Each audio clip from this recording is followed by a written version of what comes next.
चाचा चाची रंजू देवी के मुखिया बना दी।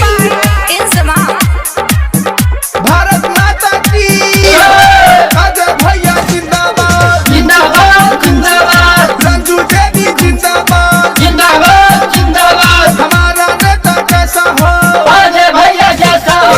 कल भरोसा नहीं पैब तू धोखा काला काला भरोसा नहीं पैबा तू धोखा। सब एकजुट होके जीता दिह सब एकजुट होके जीता दिया भैया भौजी अजय भैया के विजयी करा दिह चाचा चाची अकीन ही के मुखिया बना दिया भैया पंचायत के नेता कैसा हो रंजू देवी जैसा हो। हमारा मुखिया कैसा हो अजय भैया जैसा हो।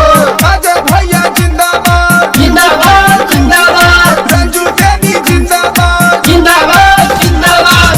कैले हवा दा जवन करके दिखाई है भूखे के अन रोटी घर दिलवई है भूखे के अन रोटी घर दिलवई है घर घर मिली पानी रोड बनावई है जहाँ न बिजली बांधे लगबई घूमी घूमी के सबके बता दिया देखी बात चलबा के समझा दिह दादा दादी अजय भैया के विजयी करा दिया चाचा चाची रंजू देवी के मुखिया बना दिह भैया पंचायत के नेता कैसा हो रंजू देवी जैसा हो। हमारा मुखिया कैसा हो अजय भैया जैसा हो।